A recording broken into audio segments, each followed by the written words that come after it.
जय श्री कृष्ण मित्रों। आज આપણે બનાવશું કલીની ભાજી। તો જો આ બે પાણી લઈ લીધી છે આપણે। પેલાને સરખીથી ધોઈ નાખશું। પેલા જો આ રીતે ભાજી સારીથી ધોઈ નાખવાની, કારણ કે ધૂળ બહુ હોય આમાં। બે ત્રણ પાણીએ ધોઈ નાખવાની છે। કેટલું ખરાબ છે પાણી।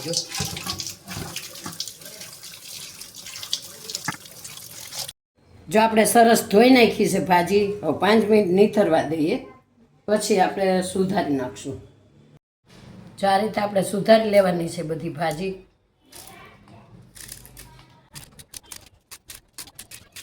સુગંધ તો લીલા લસણ જેવી જ આવે છે, મસ્ત થશે ભાજી।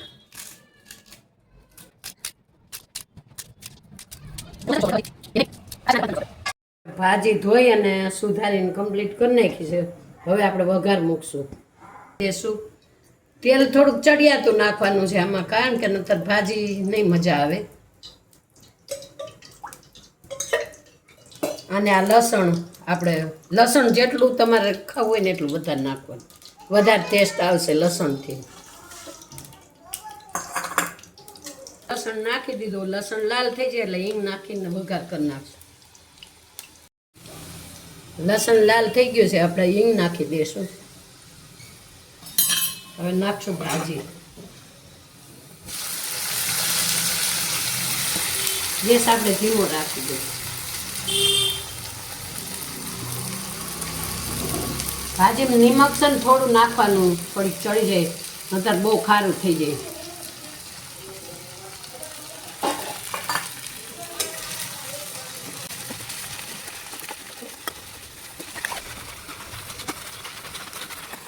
નિમક થોડું જ નાખવાનું છે, ગળી જાય ભાજી।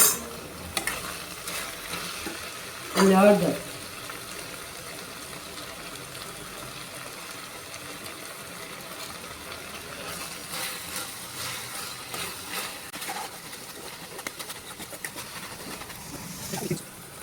ફૂલ ગેસ રાખીને અને ફેરવા કરવાની છે, એટલે તરત ચડી જાય, વાર નહીં લાગે ભાજીને। આપણે 5 મિનિટ ફૂલ ગેસે રહેવા દીધી, એટલે ઓટોમેટિક આમાં પાણી નાખવાનું નથી અને મેળે જ છૂટશે। હવે 5 મિનિટ છે ને ઢાંકી દઈ, ધીમો ગેસ રાખીને। હવે આપણે ચટણી અને ધાણા જીરું નાખી દઈશું। થોડીક લસણવાળી ચટણી નાખીશ,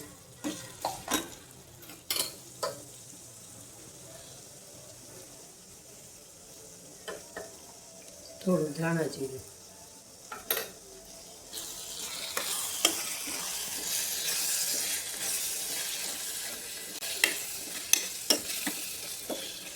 તીખું ખાટા એ પ્રમાણે નાખવાનું મરચું।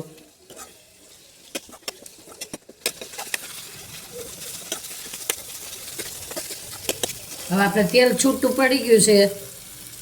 હવે આપણી ભાજી કમ્પ્લીટ થઈ ગઈ, હવે ઉતાર લેવ। તૈયાર છે આપણી કલીની ભાજી।